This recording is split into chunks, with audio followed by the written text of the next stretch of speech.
Okay, good morning, good afternoon, good evening. This is James Chapman, instructor here at Wake Tech Community College.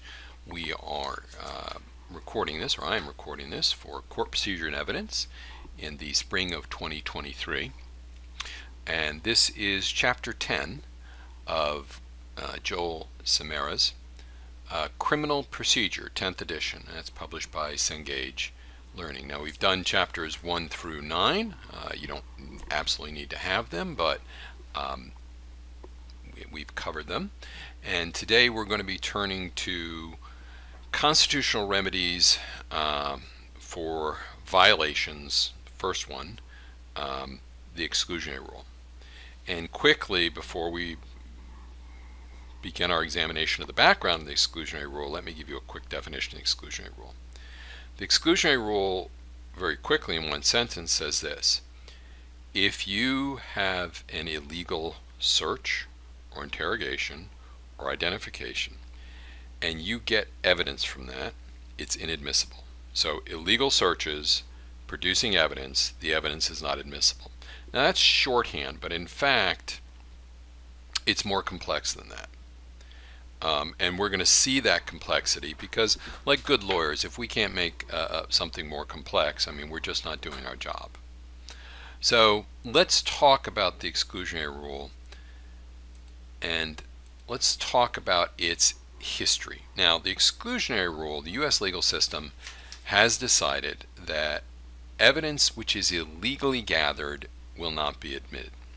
Now, there are traditionally three great, what I call gatekeepers, three things that we want to admit evidence in. The first one is it relevant? Relevant means does it matter? The second one is it competent? Can we trust it? And the third one is it material? Does it matter a lot? Most reasons to keep evidence out means it's not relevant, so you hear an objection, Your Honor, it's irrelevant, or it's not material, objection, Your Honor, immaterial, or it's incompetent, objection, Your Honor, there's no foundation for that question, would be three ways in which you would keep evidence out. And the U.S. legal system excludes evidence which is irrelevant and untrustworthy. But the exclusionary rule is different than the major ways in which evidence is kept out. The exclusionary rule says you can have good evidence. So let's suppose John Smith is accused of killing Mary Jane, and John Smith shot Mary Jane and dumped her body down the well. And the police are sure he did it, but without a warrant, they go to his house, they search his house, they find the gun, they've got the gun in their possession, they interrogate him without arresting him or giving him Miranda. When he doesn't talk, they pressure him with physical coercion. They slap him, they beat him, they punch him. And he says, yes, I killed Mary Jane and I threw her body down the well. And they go to the well and there's Mary Jane. Now, you've got a bunch of different evidence there. You've got the gun that you found during the illegal search. You've got his confession that he gave during the illegal interrogation.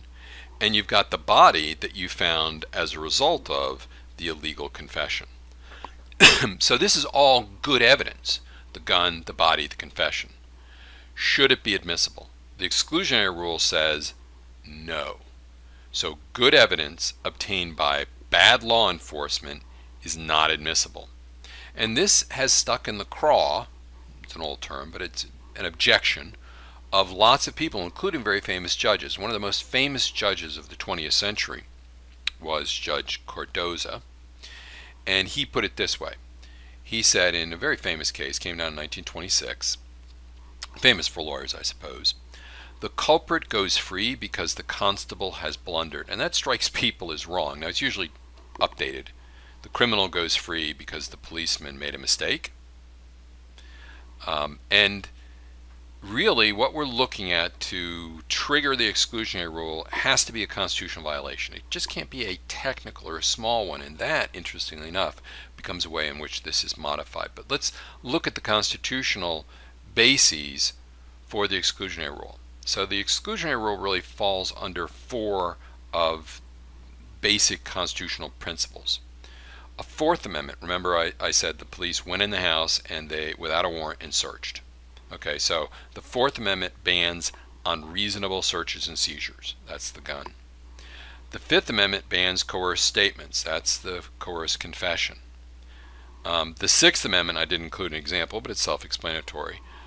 You don't give someone the right to a counsel. And the Fifth and 14th Amendment says you didn't follow due process in identification procedures. So all of these relate to a constitutional protection. Now for the, what's, the Bill of Rights, which are the 4th, 5th, 6th Amendment, and the 14th by implication, were discussed, were created in 1789. 1787, 1781 is Constitution. 1787 we have the Bill of Rights. All get adopted. There's multiple ones, but the point is, in 1789, James Madison, largely seen as the father of the Constitution, it made an address to Congress, and he discussed these constitutional rights. And I'm going to quote this in full. It's in your text, talking about these rights. If these rights are incorporated into the Constitution, independent tribunals of justice, by which he means courts, will consider themselves in a peculiar manner the guardians of those rights. They will be an impenetrable bulwark against every assumption of power in the legislative or executive. They will naturally be led to resist every encroachment upon rights expressly stipulated for in the Constitution by the Declaration of Rights. In other words, here's your rights, and the courts are going to spell out how we protect them. Okay, so for the first 100-odd years, they didn't use the exclusionary rule. It didn't exist. Now, it was talked about. There were some lower court cases, but remember, it's the Supreme Court, it's the big dog that really matters. And the big dog started to matter in 1914. So let's look at a history of the exclusionary rule. We're going to look at it in a bunch of cases, starting in 1914, going to 1961, and then a little bit of a change in 1984. And I'll reflect on the Supreme Court there for a second. So in 1914, the Supreme Court of the United States created the exclusionary rule. What we're talking about. It excluded evidence that was gathered in violation of the 4th, 5th, 6th, or 14th Amendments. But it limited its application because 95% of criminal cases are held in state court. This didn't matter. Weeks versus United States only applied in federal courts and only covered private papers and belongings, didn't cover public stuff. Only in federal courts, only with federal officers. In 1924, they expanded a little bit more. Now remember our example we use. Police come in, they, without warrant, they find the gun. Without arrest warrant, they interrogate John. They torture John. He confesses, and he tells them Mary's body's in the well. They go and gather the body. The body is called the fruit of the poisonous tree. You have this illegal confession. It led to the discovery of more evidence. That evidence is inadmissible. Silverthorne Lumber Company versus U.S. is the fruit of the poisonous tree. By 1925, we're expanding it to cover more than just private papers. In 1949, the court applied the Fourth Amendment, but not the exclusionary rule. This is what's called a federalization of the Bill of Rights, where they said, and this recently happened with the Second Amendment, but it said the Fourth Amendment applies to the state's actions as well, but it didn't expressly say we're applying the exclusionary rule. That had to wait for another 10-odd years. And in 1961, we have the case of Mapp versus Ohio, where the Supreme Court of the United States applied the exclusionary rule to state action. Now it covers most of the stuff. So why did this happen? Well, before I get to this last case, I want to explain a little bit. The Supreme Court of the United States is traditionally a very conservative body. It has been dominated by very conservative individuals. The greatest of the Chief Justices in the early court, John Marshall, might have been an exception to this. But after Marshall, you have a series of very, very conservative judges. Justice Taney, for example, hands down the Dred Scott decision. And this starts to change about 1914 when you get a little bit more of, I don't want to call it a liberal, I would prefer to call it a progressive court, where the court begins to be a little bit more concerned with procedures and rights. And this trend keeps going, 1914, 1920, 1925, just a little bit chipping away, still not going to the states. But then we have a watershed event. We have the Great Depression. We have the election of Roosevelt. And Roosevelt has 16, well, he actually doesn't serve 16 years, but he's elected 4 times. And his successor, Harry Truman, is a Democrat. So you have a Democrat in office. And by this point, the Democratic Party has gone from being very conservative, like it was in the 1860s and 70s, to a more liberal group. And by the 1960s, the court has gone through that same transformation, in part because you've got a lot more of these Democratic appointed justices. However, to be fair, Chief Justice Warren, who is appointed, is a Republican, and he's widely seen as the most liberal, I guess, of the Supreme Court Chief Justices, the Warren Court. And by 1961, we have the beginning of this massive expansion of rights. So the Warren Court is followed by the Burger Court, which is, Burger is appointed, I believe, by Nixon. It's more conservative. Then you've got the Rehnquist Court, which is more conservative. Then after the Rehnquist Court, you have the Roberts Court, which is the courts we're living under today, which is even more conservative. So what happens is you have an expansion of rights, and now you have people on the court that, and this is a simplification, but it's to keep in your mind, want to restrict it. And that's exactly what happens with the exclusionary rule. The exclusionary rule is developed, comes to full flower, becomes a universal rule in 1961 and all through the 1960s, the heyday of the Warren Court. But by 1984, we have this reaction against it. And under the Burger Court, which is not 84, it's Rehnquist Court by 84, I believe, by 1984, they're trying to call this back a little bit. And in 1984, in a very famous case called Leon versus the United States, let me flip that next slide there, we have the police conducting a search which was a bad search. The warrant they had was based on bad information. The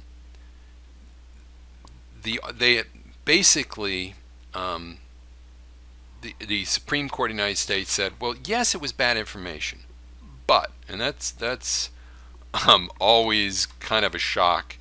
You know you're in for a change of law when you see that. And in this case, the Supreme Court of the United States said, yes, it's true. Yes, it was a bad information, faulty information. But the exclusionary rule is not a right. The exclusionary rule is a remedy. It is something we are creating to protect people's rights. It's not in and of a right itself. The underlying problem here is there was an affidavit underlying this warrant, and the application was to search a number of residences in a car. The problem was that the affidavit was faulty. It was insufficient to establish probable cause.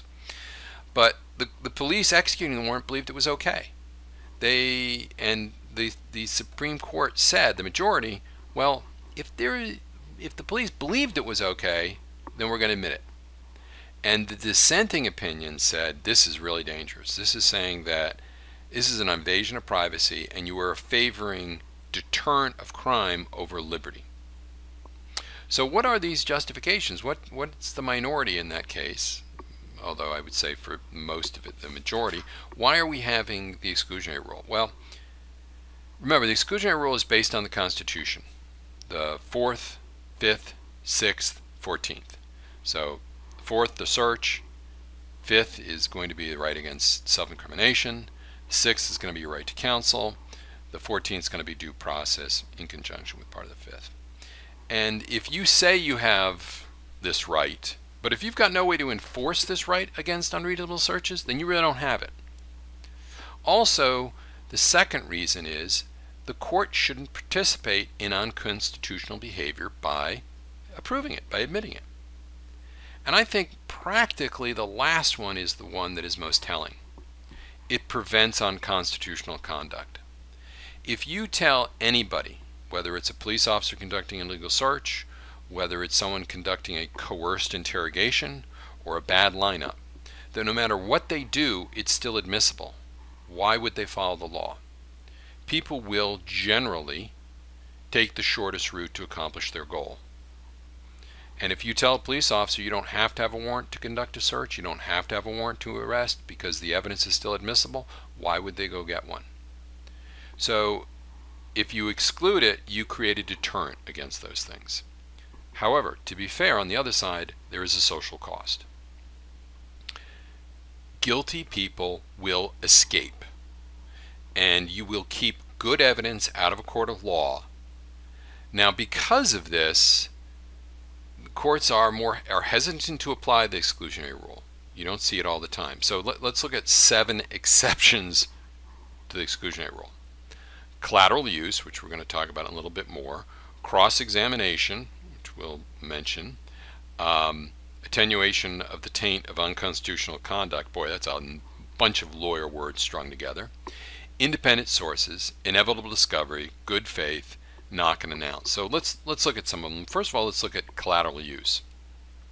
Collateral use says this: if you have illegally obtained evidence, it may indeed be inadmissible at a court to prove someone committed a crime, but only in the trial setting. So let's go back to our example. The police raid the house, find the gun, arrest John, torture him, get him to confess, find Mary's body. Now the question becomes, he's under arrest, he's sitting in the jail cell, and we have to set bail for someone. Someone that we know, if we look at all evidence, including evidence we got illegally, who killed somebody. Well, what the courts have said is, in bail hearings, or preliminary hearings, grand jury hearings, or habeas corpus proceedings, we will admit this evidence. It's only going to be inadmissible when we're trying to establish whether someone is guilty of a crime. Now, the second issue that we address out of that list of 7, which I think is important, is cross-examination. So let's suppose we put John on the stand, and John says, I don't know any Mary, I've never owned a gun, I never confessed. He tells 3 lies. He did confess. He was tortured, but he did confess. He did own a gun. We've got the gun. We found it. And he did know Mary because he killed her. The prosecution can use that evidence not for what we call the proof of the matter asserted, not to claim that the coerced confession shows he did it, but to show that he's lying on the stand about something. I never knew Mary. Well, what's her body doing in the well? I never owned a gun. This gun was found in your house. Now, admittedly, it becomes very difficult for human beings to use proof for one thing and not another. But you are allowed to impeach a witness's credibility with evidence that otherwise would be excluded. So the way you avoid getting in it at all here, if you're putting him on the stand, is you tell him, don't talk about those things. Don't lie. Impeaching only matters if someone is lying. Impeaching literally means you're going to show that he's lying. The next one was that string of $50 words, attenuation, independent source, and inevitable discovery. These really apply to that fruit of the poisonous tree. So we're going to focus on Mary's body. The basic idea is that maybe we would have found Mary's body otherwise. Suppose we had somebody else that came up and said, oh, there's a rotten odor coming from my well, something must be poisoning it, at the same time. Let's suppose, on the other hand, that the police were looking for Mary's body and they were doing a grid search, and in that grid was the well. They hadn't gotten to it yet, but they were going to find it. So do we have an independent source? Is there inevitable discovery? Is there some attenuation circumstance, something that's going to say we would have gotten to this anyway? All right, now let's look at one that is a knock and announce exception. It's really the first case that your book here outlines.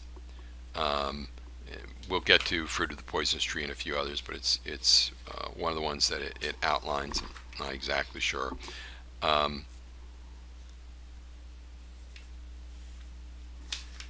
The case is Hudson versus Michigan. Now, in this case, the police had a valid warrant, but they only waited about 3 to 5 seconds before entering. What you're supposed to do, unless you've got a no-knock warrant, is you knock, you wait, you announce. But they didn't. They went right in. So we have a Supreme Court case, a previous case, Wilson versus Arkansas, that says 1995. Again, slightly more liberal court in 1995. Searches aren't reasonable if no identification or request for entry was given. And in 2006, much more conservative court by 2006, it's 11 years later, the majority said, if that alone is the reason to exclude the evidence, we're going to let it in. And the dissent argued that this overturns a law, believe it or not, dating to the 13th century. And this dissent, and this dissent was Breyer and Stevens, Souter and Ginsburg. Unsurprisingly, the majority opinions written by Scalia. This says there's no good argument to adopt this exception to the exception rule. Now, I need to talk a little bit about attenuation because kind of drifted off topic with that. Attenuation means to thin or weaken or emancipate. So tainted evidence becomes admissible if the total circumstances proves that the connection with the illegal evidence is very weak. So in other words, you can get here, you can say it's attenuated because there's an independent source. You can say it's attenuated because you're inevitable discovery, which is, let's look at independent source as the next one. Tainted evidence is admissible if, after violating the Constitution, the officers can get the same evidence in a totally separate lawful action. So if there's some other way that you could get it, then it becomes admissible.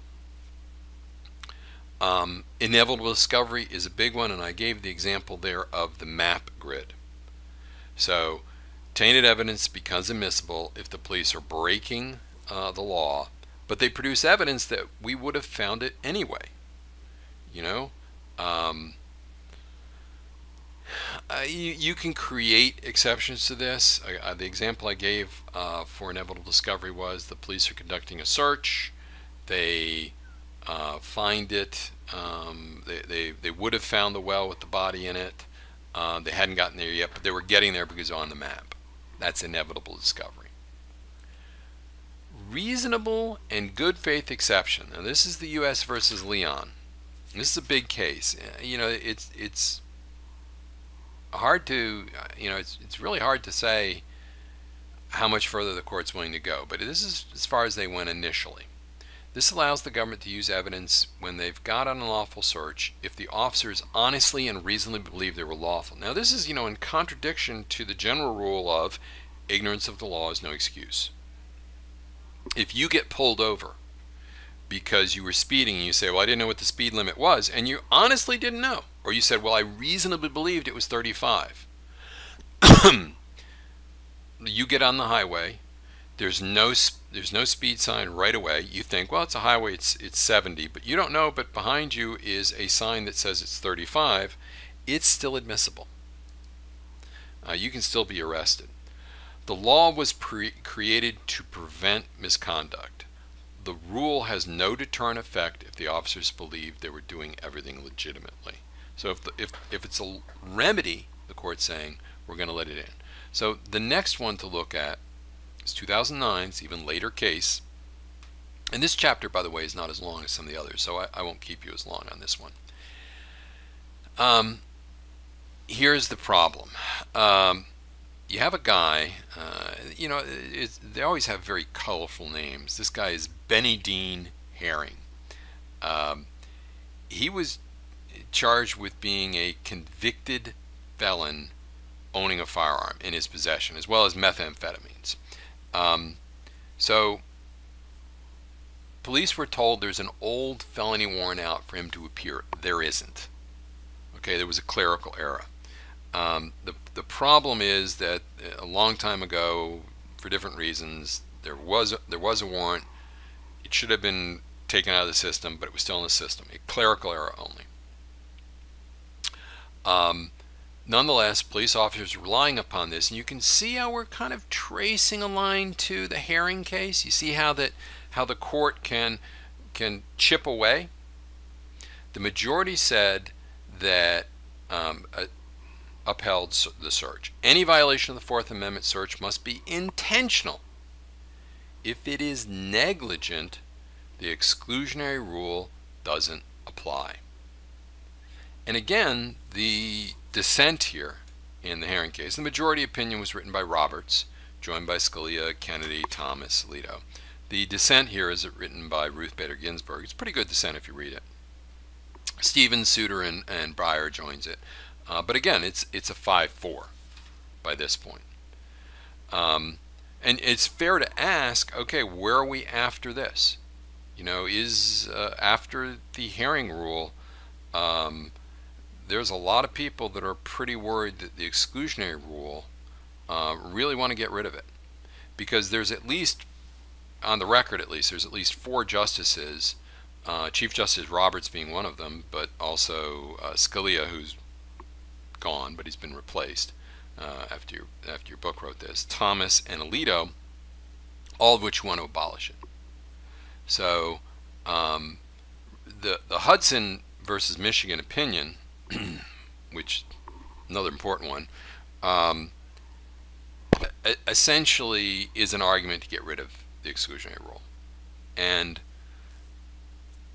Justice Roberts' majority opinion has achieved a lot of those results. And I think it's going to be interesting if in the next 10 years this much more conservative Supreme Court essentially gets rid of this right. This Supreme Court has said it is willing to strike down these rights. It certainly might happen. All right, good faith exceptions. Let's take a look at this.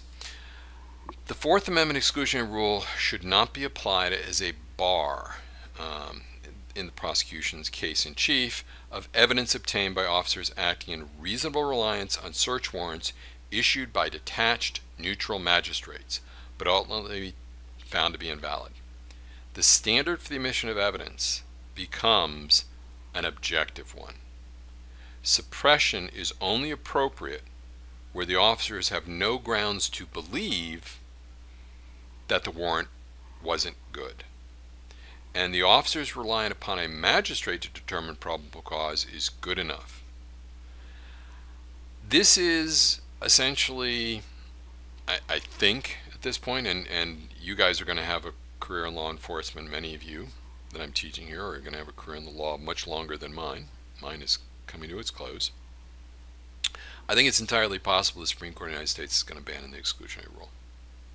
It sure looks like if they get an opportunity they will. And I think that is part of, the acceptance that they deemed the social cost was too high, which brings us to our next slide, social cost and deterrence. There is a social cost for deterring law enforcement officers from violating individual rights. Don't forget that there's 2 sides to every coin. If you have a liberty, you have a responsibility. If you have a right, you give the power, you have a license. So there are 2 competing assumptions here. And at some point, society will have to make the judgment which is more important. There is a social cost for deterring law enforcement officers from violating individuals' rights. If you say you can't torture, you can't elicit, there's a cost for this. Now, this is a little bit beyond the scope because it's more to a coerced confession, but probably the classic example of this is the time bomb. You have a suspect in your custody. He's planted a time bomb that's going to kill lots of people. You can coerce a confession out of him. Should you be able to coerce the confession? Most people will say, well, yes. or many people will say yes.